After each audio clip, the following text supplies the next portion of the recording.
Jeep میرے پاس آ کر رک گئی۔ میں خاموشی سے اسے دیکھتا رہا۔ بظاہر جیپ میں ڈرائیور کے علاوہ اور کوئی معلوم نہیں ہوتا تھا۔ ڈرائیور نے جیپ کا انجن بند کر دیا اور نیچے اتر آیا۔ وہ شلوار قمیض میں ملبوس اور ہاتھ میں ایک بریف کیس دبا ہوا تھا۔ اس وقت دور دور تک ساحل پر میرے اور اس کے علاوہ کوئی نہیں تھا۔ چند لمحات کے بعد وہ میرے قریب پہنچ گیا۔ شیخ جمال، میں نے سوالیہ انداز میں کہا۔ ہاں، ظاہر ہے تم اپنا نام نہیں بتاؤ گے۔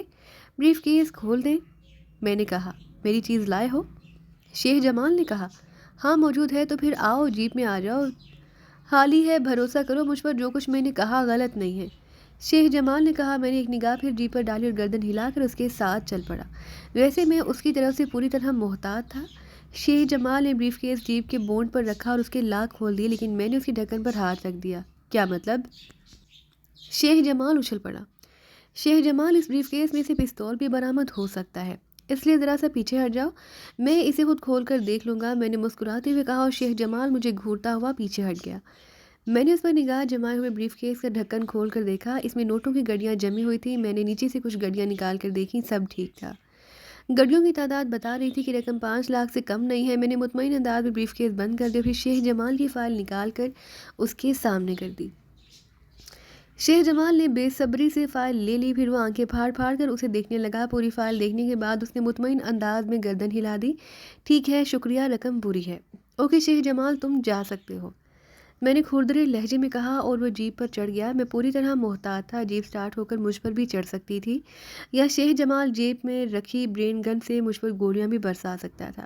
لیکن شیخ جمال کاروباری انسان تھا، اس نے یہ بھی سوچ لیا کہ کوئی بلیک میلر تنہا نہیں آئے گا، اس نے اپنی حفاظت کے لیے کچھ نہ کچھ بندوبست ضرور کیا ہوگا۔ اس کے علاوہ شیخ جمال کوئی گرا پڑا انسان نہیں تھا۔ ممکن ہے 5 لاکھ دے کر اسے ہمیشہ کے لیے اپنی جان چھڑا لی ہو، لیکن کچھ نہ ہوا۔ شیخ جمال کی جیپ نگاہوں سے اوجھل ہو گئی۔ میں اسی جگہ کھڑا اسے دیکھتا رہا، پھر میں گہری سانس لے کر واپس پلٹا، اور اسی وقت فضا میں موٹر سائیکل کے انجن کا شور ابھرا۔ کوئی موٹر سائیکل سٹارٹ ہوئی تھی، ایک کے بعد دوسری، تیسری اور پھر چوتھی۔ آن کی آن 4 موٹر سائیکلیں ایک عمارت کے اوپر سے نکل کر میری سمت لپکیں۔ وہ اتنی برق رفتاری سے میری طرف آئیں کہ میں حیران رہ گیا۔ چاروں موٹر سائیکلیں میرے گرد چکرانے لگی۔ ہیلمٹ میں چھپے ہوئے چہرے مجھے نظر نہیں آ رہے تھے۔ چند لمحات اسی طرح میرے دائیں بائیں سے نکل کر غالباً مجھے خوفزدہ کرنے کی کوشش کرتے رہے۔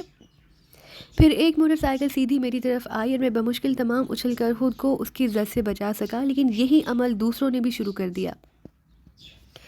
میں بریف کیس سنبھالے ان کی زد سے بچتا رہا۔ خدا جانے وہ جان بوجھ کر مجھے بچا رہے تھے، یا ابھی تک ان میں سے کسی کی کوشش برآمد نہ ہوئی تھی۔ بہرحال میں زخمی نہ ہو سکا۔ ایاز اور عظمت خاموش تھے، ان کی طرف سے کوئی کارروائی نہ ہوئی۔ نہ جانے ان پر کیا ہوئی تھی۔ بہرحال یہاں میرا پلان ایک طرح سے فیل ہو گیا۔ چند لمحات کے بعد وہ لوگ رک گئے، پھر ان میں سے ایک نے سخت لہجے میں کہا، زندگی درکار ہے تو سیدھے اس عمارت کی طرف چلو جس کی چھت پر روشنی نظر آ رہی ہے۔ دونوں ہاتھ بلند رکھو، یہ بریف کیس نیچے رکھ دو۔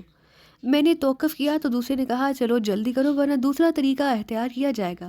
صورتحال اس وقت میرے حق میں نہیں تھی۔ شیخ جمال کام دکھا گیا، اس لیے میں نے ان کی ہدایت پر عمل کیا، بریف کیس نیچے رکھ دیا۔ ٹھیک ہے، دوڑتے ہوئے آگے بڑھو، ہمارے پاس زیادہ وقت نہیں۔ آواز آئی اور میں اس عمارت کی طرف چل پڑا جس کی چھت پر روشنی موجود تھی۔ یہ عمارت گرین ہاؤس نامی عمارت سے دور نہیں تھی، لیکن پہلے اس میں زندگی کے آثار نظر نہیں آتے تھے۔ بہرحال چوٹ ہو گئی تھی، اس لیے کچھ سوچنا ہی بیکار تھا۔ عمارت کے آہنی گیٹ سے گزر کر میں اندر داخل ہو گیا۔ چاروں موٹر سائیکلیں بھی اندر آ گئی تھیں۔ عمارت کا برآمدہ روشن تھا اور اس برآمدے میں طارق نظر آ رہا تھا۔ سفید پینٹ اور چیک کی ایک خوبصورت جرسی میں ملبوس جس کی ایک آستین حالی تھی۔ طارق کو دیکھ کر ایک لمحے کے لیے میرے قدم ٹھٹکے تھے، لیکن پھر میں خود کو سنبھال کر آگے بڑھ گیا۔ ہیلو طارق، میں نے مسکراتے ہوئے کہا۔ طارق نے کوئی جواب نہیں دیا، اس کی آنکھوں سے نفرت کی چنگاریاں پھوٹ رہی تھیں۔ چاروں موٹر سائیکل سوار اس کے پاس پہنچ گئے۔ ان میں سے ایک نے بریف کیس طارق کے پیروں کے پاس رکھ دیا۔ شیخ جمال چلا گیا؟ طارق نے پوچھا۔ ہاں ہاں، وہ جا چکا ہے، اس کو اندر لاؤ، طارق نے گھبرائی ہوئی آواز میں کہا، اور اندر کی طرف مڑ گیا۔ چاروں طرف آدمی میرے گرد آ کھڑے ہوئے، پھر ان میں سے ایک نے مجھے اندر دھکیلا اور میں آگے بڑھ گیا۔ دروازے کی دوسری طرف ایک ہال تھا، ہال میں صرف ایک کرسی پڑی ہوئی تھی۔ تمہارے بارے میں بار بار غلط فہمیوں کا شکار ہو جاتا ہوں منصور، یہ میری آخری غلط فہمی تھی، وہ گالی دے کر بولا۔ شاید تمہاری زندگی کی آخری غلط فہمی طارق، تم نے مجھے گالی دے کر میری ماں کو گالی دی ہے، اس کا حساب الگ سے دینا ہوگا تمہیں، میں نے گراتی ہوئی آواز میں کہا۔ گندے کتے، ایک چھوٹی سی کامیابی حاصل کر کے تو خود کو خطرناک آدمی سمجھنے لگا تھا۔ اس دن میں نشے میں تھا اور اس فاحشہ کے قریب فریب میں آ گیا۔ بار بار ایسے موقع نہیں ملتے منصور، لیکن تم جیسے گھٹیا نسل کے گدھوں کو عقل آ جائے تو پھر ذہانت کا تصور ہی ختم ہو جاتا ہے۔ طارق نے بے پناہ نفرت سے کہا۔ میرے تن بدن میں آگ سلگ رہی تھی، دل چاہ رہا تھا کہ طارق پر ٹوٹ پڑوں، لیکن اب میں اتنا کچا نہیں رہا تھا۔ جذباتی حماقتیں ہمیشہ نقصان پہنچاتی ہیں، اس لیے خود کو کنٹرول کر کے صورتحال کا جائزہ لیا۔ ممکن ہے طارق اس بار تمہیں کامیابی ہو جائے، لیکن مجھے حیرت ہے کہ تم نے مجھے زندہ کیوں چھوڑ دیا؟ تمہارے آدمی ساحل پر بھی مجھے قتل کر سکتے تھے، یہاں تک لانے کی کیا ضرورت تھی؟ تجھے تیری اوقات کا احساس دلانا تھا، تیرے ان ساتھیوں کے بارے میں معلومات حاصل کرنی تھی جو تیری پشت پناہی کر رہے تھے، تاکہ تیری موت کے بعد انہیں بھی سزا دی جا سکے۔ بہت اونچے اڑ رہے ہو طارق، اپنی چند روز پہلے کی حالت بھول گئے؟ میرا خیال ہے نہیں بھولے ہوگے۔ بہرحال ٹھیک ہے، اب کہو کیا چاہتے ہو؟ وہ تمام فائلیں کہاں پر ہیں جو تم نے پینی کی مدد سے حاصل کی تھیں؟ پینی کی مدد سے؟ میں نے تمسخرانہ انداز میں کہا۔ پینی ہی سے پوچھ لو طارق، وہ تمہاری مدد کرے گی۔ اس فاحشہ کی لاش تو اب تک سمندر کی مچھلیوں کا نوالہ بن چکی ہوگی۔ تم اب تک اسی کی خواب دیکھ رہے ہو؟ طارق مسکرا کر بولا۔ اوہ، میں نے گہری سانس لی۔ تو تم نے اسے قتل کر دیا۔ فضول باتوں سے پرہیز کرو، اس جگہ کا پتہ بتاؤ جہاں تم رہتے ہو اور جہاں وہ ساری کاغذات موجود ہیں۔ بتا دوں گا، ایسی جلدی بھی کیا ہے طارق؟ ایک فائل تو شیخ جمال لے گیا۔ ہاں، تمہیں تمہاری اوقات بتانے کے لیے یہ نقصان برداشت کرنا پڑا ہے۔ بلیک میلر بننے چلے تھے، 5 لاکھ روپے کے مالک بننا چاہتے تھے۔ کبھی زندگی میں اتنی بڑی رقم کا تصور بھی کیا ہے؟ کوشش کی تھی، لیکن تم درمیان میں ٹپک پڑے۔ مجھے یقین ہے شیخ جمال نے خود تم سے رابطہ قائم کیا ہوگا۔ میری شکار کسی اور کے ہاتھوں مرنا پسند نہیں کرتے، انہیں موت بھی میری ہی دی ہوئی پسند ہے۔ شیخ جمال کو تیری بکواس پر یقین نہیں آیا تھا، کیونکہ وہ مجھے جانتا ہے۔ میں نے ہمیشہ تمہاری برتری مانی ہے طارق، لیکن ماں اور بہن کا مسئلہ ایسا تھا کہ میں تمہارا دشمن بن گیا۔ آج بھی موقع ہے طارق، اگر تم مجھے ان دونوں کا پتہ بتا دو تو میں تمہارا غلام بن سکتا ہوں۔ جواب میں طارق نے میری ماں کو گندی سی گالی دی اور اسی وقت فائر کی آواز سنائی جو گولی طارق کے کان کو چھوتی ہوئی دیوار سے ٹکرائی تھی۔ طارق کے چاروں ساتھی اچھل پڑے، دروازے کی طرف متوجہ ہوئے کہ میں نے طارق پر چھلانگ لگا دی۔ طارق سام کی طرح پلٹا، لیکن میں نے اسے موقع نہیں دیا اور اس کا اکلوتا ہاتھ موڑ کر پشت پر لے گیا۔ میں نے اس کی جیب کا وزن محسوس کر لیا تھا، اس لیے دوسرے ہاتھ سے میں نے اس کی جیب سے میں رکھا ہوا پستول نکال لیا اور اسے طارق کے کن پٹی پر رکھ دیا۔ خبردار، اگر کسی نے جنبش کی تو یہ جہنم رسید ہو جائے گا۔ طارق اپنے اکلوتے ہاتھ کو چھڑانے کی جدوجہد کر رہا تھا، لیکن کن پٹی پر رکھے پستول کو دیکھ کر وہ سہم گیا۔ اس کے ساتھی بھی ایک دم ساکت ہو گئے۔ ہاتھ اوپر اٹھا دو، میں نے انہیں حکم دیا اور طارق کو کھینچتا ہوا ایک دیوار کے قریب لے گیا۔ اب میری پشت پر دیوار تھی اور میں عقب سے محفوظ ہو گیا تھا۔ طارق کے ساتھیوں کے ہاتھ بلند ہو گئے۔ اسی وقت اسی حال کے ایک کھلے ہوئے روشن دان سے ایک جسم برآمد ہوا اور دبلا پتلا ایاز تقریباً 14 فٹ کی بلندی سے نیچے کود آیا۔ اس کے ہاتھ میں پستول موجود تھا اور چہرے غصے سے سرخ ہو رہا تھا۔ دروازے سے عظمت بھی اندر گھس آیا۔ عظمت نے برق رفتاری سے ان چاروں کو نہتہ کر دیا جو ہاتھ اٹھائے کھڑے تھے۔ ان کے پستول عظمت نے قابو کر لیے تھے۔ چلو تم اس دیوار سے چپک کر کھڑے ہو جاؤ، کسی نے جنبش کی تو گولی مار دوں گا۔ عظمت کی گراہٹ ابھری، لیکن پلٹتے ہوئے دفعتاً ان میں سے ایک نے عظمت کی ٹانگوں میں ٹانگ اڑانے کی کوشش کی۔ عظمت تو دھوکہ کھا گیا، لیکن ایاز کی پستول سے نکلی ہوئی گولی نے اس کے بھیجے میں سوراخ کر دیا اور وہ زمین پر گر کر تڑپنے لگا۔ بقیہ تینوں خوف کے مارے دیوار سے چپک گئے تھے۔ عظمت نے پستول کے دستے ان کے سروں پر مار کر ان کے سر پھاڑ دیا اور وہ دہشت زدہ آوازیں نکالتے ہوئے ڈھیر ہو گئے۔ طارق کو بھی کپ کپی چڑھ گئی، اسے اچانک بدل جانے والی صورتحال کا باخوبی اندازہ ہو گیا تھا۔ عظمت نے گرے ہوئے لوگوں کے سروں پر مزید ضربیں لگا کر انہیں حرکت کرنے کے قابل نہ چھوڑا اور سب لمبے ہو گئے۔ تب میں نے طارق کو آگے بڑھایا اور اس کی کمر پر زوردار لات رسید کر دی۔ طارق لہراتا ہوا آگے بڑھا تو ایاز اسے سنبھال کر ایک زوردار گھونسا اس کے جبڑے پر رسید کر دیا۔ وہ چاروں شانے چت گر پڑا۔ ذلیل کتے، تو نے میری ماں کو گالی دی؟ تو نے میری ماں کی شان میں گستاخی کی تھی؟ ایاز نے اپنا جوتا طارق کے منہ پر رکھا اور زور سے اس کا منہ رگڑ دیا۔ طارق کے ہونٹ اور ناک بری طرح زخمی ہو گئے، شاید اس کے سامنے کے دان بھی ٹوٹ گئے۔ وہ اوندھا ہو کر خون تھوکنے لگا، اس کے حلق سے کراہیں بھی نکل رہی تھی۔ میں اس کا قصہ پاک کر دوں چیف؟ ایاز بے حد غضبناک ہو رہا تھا۔ میں نے اس کے شانے پر ہاتھ رکھ کر اسے روک دیا۔ نہیں ایاز، ابھی نہیں۔ یہ بے حد مغرور ہے، خود کو بہت کچھ سمجھتا ہے، اسے زندہ رہنے دو تاکہ اس کے سرپرست اس کی بگڑی ہوئی شکل دیکھ سکے اور یہ اپنی حالت پر غور کر سکے۔ سنو طارق، اگر تم زندہ رہو تو اس بات کو یاد رکھنا کہ تمہیں میری ماں اور بہن کو میرے حوالے کرنا ہے۔ اگر تم مجھے اب بھی ان کا پتہ بتا دو تو میرے اور تمہارے درمیان دشمنی ختم ہو سکتی ہے۔ دوسری صورت میں اگر تم دنیا کے آخری گوشے میں بھی جا چھپو تو ایک دن میں تمہیں تلاش کر لوں گا اور تمہیں میری ماں اور بہن کا پتہ بتانا ہوگا۔ میں نے تم سے کہا تھا طارق کہ دوسری ملاقات پر میں تمہیں آنکھوں سے محروم کر دوں گا۔ تم جانتے ہو اس وقت میرے لیے یہ کام مشکل نہیں ہے، لیکن میں تمہیں ایک اور موقع دے رہا ہوں۔ بتاؤ میری ماں اور بہن کہاں پر ہیں؟ طارق اب زمین پر دونوں ہاتھ ٹکائے ہوئے ہون تھوک رہا تھا۔ وہ بار بار اس طرح آنکھیں پھاڑ رہا تھا جیسے اس کی بینائی چلی گئی ہو۔ دفاتن ایاز نے جیب سے چاقو نکالی اور طارق کے سر پر پہنچ گیا۔ جواب دو طارق، وہ دونوں کہاں پر ہیں؟ جواب دو۔ اس نے چاقو کی نوک طارق کی گدی میں چبھو کر کہا، میں تمہیں بے ہوش نہیں ہونے دوں گا، جواب دو۔ ایاز جذباتی ہو رہا تھا۔ تم بے ہوش نہیں ہو سکتے کتے، تم بے ہوش نہیں ہو سکتے۔ دفاتن ایاز نے طارق کے کان پر چاقو پھیر دیا اور طارق کے حلق سے ایک دلہراش چیخ نکل گئی۔ وہ ماہی بے آب کی طرح تڑپنے لگا اور چند ساتھ کے بعد ساکت ہو گیا۔ ایاز نے گریبان پکڑ کر اسے اٹھایا لیکن وہ بے ہوش ہو چکا تھا۔ یہ زندہ ہے بھیا، میں اسے یہاں سے لے جاؤں گا اور اس وقت تک اسے نہیں چھوڑوں گا جب تک یہ زبان سے نہیں کھولے گا، وہ کہنے لگا۔ ابھی نہیں ایاز، ہم اسے زندہ رکھیں گے، یہ سیٹھ جبار کے لیے ہمارا چیلنج ہے۔ پہلے یہ ایک ہاتھ سے محروم ہوا تھا، یہ اس کے لیے دوسرا سبق ہے۔ سیٹھ جبار کو بھی اسی کہانی سے لطف اندوز ہونے دو۔ اس دن کا انتظار کرو جب یہ سب مجھے میری ماں اور بہن کا پتہ بتانے کے لیے بے چین ہوں گے۔ وہ وقت ضرور آئے گا جب یہ انہیں لے کر خود ہمارے سامنے آئیں گے، مجھے یقین ہے۔ میں نے ایاز کو ٹھنڈا کیا، پھر ہم نے وہاں اپنی موجودگی کی نشانات صاف کیے اور وہاں سے واپس چل پڑے۔ بریف کیس ایاز نے اٹھا لیا تھا۔ راستے میں ایاز نے تفصیل بتائی، ہم لوگوں نے دیر میں انہیں دیکھا تھا۔ اس وقت جب طارق کے ساتھی موٹر سائیکل سٹارٹ کر کے آپ کی طرف دوڑے تھے، طارق اس وقت ان کے ساتھ تھا، پھر وہ انہیں ہدایات دے کر اس مکان میں آیا تھا۔ اس نے جو ہدایات دی تھی وہ ہمارے لیے تسلی بخش تھیں۔ اس نے کہا تھا کہ منصور کو کوئی نہ نقصان پہنچے، بس اسے پکڑ کر یہاں لے آؤ، لیکن اچھی طرح خوفزدہ کرنے کے بعد۔ یہ تو ہم جانتے تھے منصور بھیا کہ وہ لوگ آپ کو کس طرح خوفزدہ کریں گے، لیکن یہ خیال تھا کہ بالآخر وہ آپ کو لے کر یہاں آئیں گے۔ چنانچہ ہم نے یہاں پر انتظامات کر لیے۔ اس سلسلے میں ہم نے ہر ممکن کوشش یہ کی کہ اپنے دشمنوں پر حاوی رہیں، ایاز نے کہا۔ یہ واقعی سمجھداری کی بات تھی ایاز، میں نے تحسین آمیز انداز میں کہا۔ عظمت خاموش سا تھا۔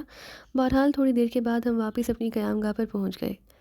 میں نے ماحول میں شگفتگی پیدا کرنے کی غرض سے ایسے ہی کچھ ہنسنے ہنسانے والی باتیں کی۔ حسینہ سے کھانا لگانے کے لیے کہا اور حسینہ آنکھیں مٹکاتی ہوئی چلی گئی۔ کھانے کی میز پر ان دونوں سے میری پرمزاح باتیں ہوتی رہیں۔ میں نے شیخ جمال کو فون کیا، فون اسی نے ریسیو کیا۔ کون بول رہا ہے؟ وہ جسے اپنی دانش میں تم نے بھرپور چوٹ دی تھی۔ بد نصیبی انسان کو ضرورت سے زیادہ ذہین بنا دیتی ہے شیخ جمال، اور ضرورت سے زیادہ ذہین ہونا بھی اچھی بات نہیں ہے۔ آپ نے اپنی فائل چیک کر لی؟ کوئی ایسی چیز تو رہ نہیں گئی جو آپ کے لیے الجھن کا باعث ہو؟ نہیں۔ شیخ جمال نروس محسوس ہوتا تھا، گویا میں نے دیانتداری سے اپنا وعدہ پورا کر دیا۔ اور آپ نے؟ میں نے سوال کیا۔ شیخ جمال میرے سوال کا کوئی جواب نہ دے سکا۔ آپ نے طارق کو اطلاع دے دی، حالانکہ آپ کو معلوم تھا کہ طارق میرے ہاتھوں ذک اٹھا چکا ہے اور وہ اس اطلاع سے بھرپور فائدہ اٹھائے گا۔ گویا آپ نے میری موت کا سامان کیا۔ بڑی گہری چال چلی تھی آپ نے، میں اس کے لیے مجبور تھا۔ شیخ جمال کی آواز بدل گئی، اب اس نے خود کو سنبھال لیا۔ خیر، مجھے آپ کی مجبوری سے کوئی دلچسپی نہیں۔ ہاں، سزا کے طور پر میں آپ پر 20 لاکھ روپے جرمانہ کرتا ہوں۔ کیا مطلب؟ 20 لاکھ روپے تاوان کے طور پر ادا کر دیں۔ کب اور کہاں؟ مجھے اسی وقت بتا دیں۔ شاید تمہارے دماغ پر چوٹ آئی ہے، تم صحیح و دماغ تو نہیں لگ رہے۔ یہ بھی ممکن ہے شیخ جمال۔ رقم کی ادائیگی کب ہو رہی ہے؟ یوں کرو کہ کسی وقت میرے دفتر آ جاؤ، 2-4 گواہان کی موجودگی میں یہ رقم تمہارے حوالے کروں گا تاکہ سندھ رہے اور بوقت ضرورت کام آئے۔ شیخ جمال نے ہنس کر کہا۔ بہت خوش ہو شیخ جمال، یہ بھول گئے کہ فائل میرے ہاتھوں تم تک پہنچی ہے۔ طارق کبھی ایسا نہ کرتا۔ مجھے اسے دلچسپی نہیں۔ اب تم میرے خلاف کوئی ثبوت نہیں رکھتے۔ اگر تم نے ان کاغذات کی فوٹو اسٹیٹ بھی رکھ لی ہے تو بے حقیقت ہے۔ اب شیخ جمال اتنا چوہا بھی نہیں۔ تب وقت کا انتظار کرو، میں بہت جلد تمہیں بتاؤں گا کہ کیا ہوں میں نے کہا اور فون بند کر دیا۔ احتیاطاً میں نے ایک پبلک کال بوتھ سے فون کیا تھا۔ گھر واپس آ کر میں نے دوسرا قدم اٹھایا، یعنی وہ لفافہ سید جبار کو پوسٹ کر دیا جس میں اینجل اور مسعود اختر کی تصویریں تھیں، اس کے ساتھ ایک خط بھی منسلک کر دیا۔ اسی رات عظمت اور ریاض کے سامنے میں نے اپنی اس کارکردگی کا اظہار کیا۔ میں نے عظمت سے کہا، عظمت، میں نے تمہارے کام کی ابتدا کر دی ہے۔ مسعود اختر کو ہم کسی بھی سڑک پر گولی مار کر ہلاک کر سکتے تھے، لیکن دلچسپ بات یہ ہوگی کہ اب شیخ جمال اور شیخ جبار میں ٹھن جائے گی۔ یقیناً سید جبار شیخ جمال سے اس بارے میں گفتگو کرے گا اور ڈرامہ مکمل ہو جائے گا۔ ہم لوگ انتظار کریں گے کہ شیخ جمال پر کیا رد عمل ہوتا ہے۔ اگر بہت ہی برا آدمی ہے اور ٹال جاتا ہے اس بات کو، تو پھر دوسری چال چلی جائے گی۔ میرے کہنے کا مقصد یہ ہے کہ تم میری اس کارروائی سے مطمئن ہو یا نہیں؟ میں تو حیران ہوں۔ آپ نے خوب سوچا اور تقدیر نے آپ کو یہ موقع بھی فراہم کیا۔ ہاں عظمت، اس میں کوئی شک نہیں کہ حالات اب بدلتے جا رہے ہیں۔ ہمیں جہاں جہاں الجھنیں پیش آ رہی ہیں وہاں اب ہمارے لیے الجھنیں باقی نہیں رہیں، لیکن ابھی کوئی ٹھوس قدم اٹھایا نہیں جا سکا، اس کے لیے ہمیں انتظار کرنا ہوگا۔ پھر ریاض سے مخاطب ہوتے ہوئے بولا، تمہارے اس استاد نے تو میری گردن میں ایک بہت بڑا پھندا ڈال دیا ہے۔